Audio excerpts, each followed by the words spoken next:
M I audible? चलिए, सुनाई दिखाई दे रहे हैं जब हम तो शुरू करते हैं हम क्लास को। पेन बाहर हम कर लेते हैं, इधर स्टार्ट करते हैं। Let's start it. तो आज हम पढ़ेंगे एआई की मदद से, आर्टिफिशियल इंटेलिजेंस की मदद से। यहाँ पे आज का हमारा साथी है चैट जीपीटी। ये क्या हो भाई? आज का हमारा साथी है चैट जीपीटी जी।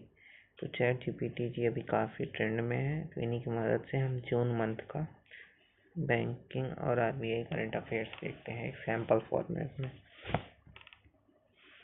आपको पसंद आए ये फॉर्मेट तो बताइएगा, मैं और भी वीडियोस इस पे बना दूंगा। तो हमारा जो सबसे पहला टॉपिक है ये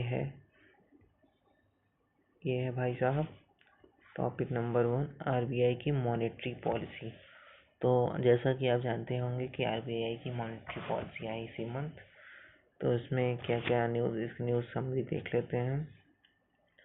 भाई सब पेन की कलर चेंज हो जाए। न्यूज़ समरी मतलब आरबीआई की जो मॉनेटरी पॉलिसी आई है, इस बहुत शॉर्ट फॉर्म में एक कमेंट या एक ऐसा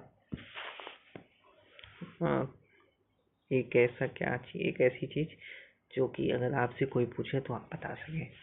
तो ये है the RBI announced it's June monetary policy, मतलब जून की जो मॉनेटरी पॉलिसी है आरबीआई की, इसने अनाउंस किया है। और क्या किया है? एंड मेड की डिसीजंस। मेरे दोस्त, यहाँ पे आरबीआई ने कई अहम डिसीजंस लिए हैं। किससे? इंटरेस्ट रेट के रिगार्डिंग्स, इन्फ्लेशन के रिगार्डिंग्स और जीडीपी प्रोजेक्शन के रिगार्डिंग्स। तो अगर आपसे कोई पूछे इसकी न्यूज़ समरी क्या है आरबीआई मॉनेटरी पॉलिसी का, तो ये जून में लॉन्च हुआ है। पहली चीज़ तो हमें ध्यान रखना है क्या, इट इज़ डिक्लेयर्ड इन जून। और इसमें हुआ क्या है? इसमें हुआ ये है, आरबीआई जो है इसने कई क्या लिए हैं बताइएगा, अभी मेहनत है कई की डिसीजंस लिए हैं, मतलब इम्पोर्टेंट डिसीजंस लिए हैं रिलेटेड टू आरबीआई। हाँ, तो लिए हैं। और ये क्या क्या है? तो ये है इन्फ्लेशन के रिगार्डिंग। इन्फ्लेशन जानते होंगे, महंगाई। जीडीपी प्रोजेक्शन, जो जीडीपी है ये हमारा आगे कैसा रहेगा इसके अकॉर्डिंग रिगार्डिंग, और इंटरेस्ट रेट के रिगार्डिंग। तो 3 चीज़, इसका हम एक शॉर्ट फॉर्म बना लेते हैं ताकि हमें लंबे समय तक याद रहे। तो आरबीआई मॉनेटरी पॉलिसी किसके लिए वो है? इंटरेस्ट रेट, इन्फ्लेशन और जीडीपी प्रोजेक्शंस। तो इंटरेस्ट रेट आई से स्टार्ट हो रहा है, दूसरा इन्फ्लेशन भी आई से स्टार्ट हो रहा है, और वो जी से स्टार्ट हो रहा है। इसको हम याद रखते हैं, इसको रिवर्स कर देते हैं, जी आई। प्रोनाउंस क्या करेंगे? जी ना, जी। तो आरबीआई मॉनेटरी पॉलिसी जी, यही याद रख लेना है, कनेक्ट करिएगा। साथ में क्या बोलेंगे? आरबीआई मॉनेटरी पॉलिसी जी।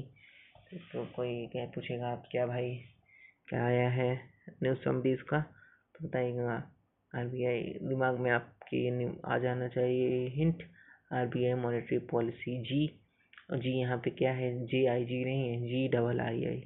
इसका रिवर्स करेंगे तो आई आई जी आएगा। आई से इन्फ्लेशन, आई से इंटरेस्ट रेट और जी से जीडीपी प्रोजेक्शन। ठीक, आगे देखते हैं क्या है खास इसमें भाई। इसके रिगार्डिंग कुछ क्वेश्चंस भी आते हैं एग्जाम के, जो क्वेश्चंस हैं तो हम देख लेते हैं। पूछ रहा है यहाँ पे, which body decides the RBI monetary policy. कौन सी बॉडी है ये, इसमें से जो दी गई हैं इसमें से कौन सी ऐसी बॉडी है जो डिसाइड करती है कि आरबीआई की मॉनेटरी पॉलिसी क्या होगा। तो क्या ये सेबी है? सेबी का फुल फॉर्म कमेंट करिएगा। तो क्या ये सेबी है, या फिर मिनिस्ट्री ऑफ फाइनेंस है जिसको सीतारामन जी भी हैंडल कर रही हैं, या फिर एमपीसी यानी मॉनेटरी पॉलिसी कमेटी, या नाबार्ड। तो आपको पता होगा सेबी तो इससे डील नहीं करती, और मिनिस्ट्री ऑफ फाइनेंस के लिए यही काम थोड़ी है जो करेगी, और नाबार्ड तो रूरल या विलेज या एग्रीकल्चर एरिया के डेवलपमेंट के लिए होता है। तो ये तीनों नहीं है, तो हमारा सही ऑप्शन कौन है? ऑप्शन नंबर सी करेक्ट है। ठीक है, तो वो बताइएगा मेरे भाई। मेरे भाई अगला सवाल यहाँ पे ये है कि what was the RBI decision regarding to repo rate in the June policy. तो रेपो रेट, तो पहला आपको इसका कॉन्सेप्ट मुझे डिटेल में कमेंट करिएगा। एक कमेंट ऐसा रहे जिसमें काफ़ी डिटेल में रेपो रेट के बारे में चीज़ें लिखी रहे। रेपो रेट मैंने यहाँ पे बोल गया और वो भी तो समझ रहे हो ना आप। तो रेपो रेट के बारे में आप मुझे कमेंट में एक रिपोर्ट दीजिएगा कि क्या होता है, इसमें क्या क्या चीज़ें शामिल होती हैं। और इसका आंसर है तो आरबीआई के जो की डिसीजन थे जो मैंने आपको सामने में बताया, जी करके ट्रिक थी, GII इन्फ्लेशन, इंटरेस्ट रेट, और जी से था GDP प्रोजेक्शंस। तो इसका जो आगे क्या होगा यही इसमें रेपो रेट के रिगार्डिंग डिसीजंस लिए गए जोन पॉलिसी के अंदर। अगला हमारा क्वेश्चन है, why did the RBI take this monetary policy decision. तो आरबीआई ये जो डिसीजन है मॉनेटरी पॉलिसी से रिलेटेड, मॉनेटरी पॉलिसी से रिलेटेड ये जो डिसीजन है कि क्या क्या रेगुलेट करेगी या क्या क्या रिकॉर्ड है इन्फ्लेशन, इंटरेस्ट रेट और जीडीपी प्रोजेक्शंस के अकॉर्डिंग।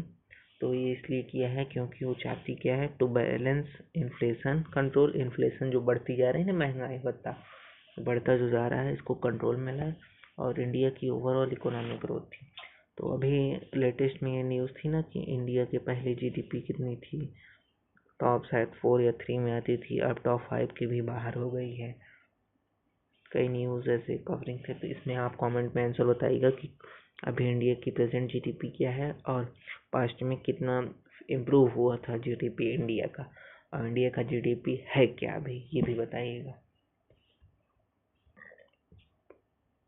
मेरे भाई। अगला प्रश्न यहाँ पे ये है कि which sector are most directly affected by the changes in repo rate. Repo rate में तो चेंजेस आए ही हैं जून मंथ में, तो इससे सबसे ज़्यादा कौन सा सेक्टर इन फॉलोइंग में से अफेक्ट हो रहा है। तो इसमें सबसे पहला सेक्टर यहाँ पे देखो दिया गया है बैंकिंग। बैंकिंग सेक्टर क्या अफेक्ट हो रहा है।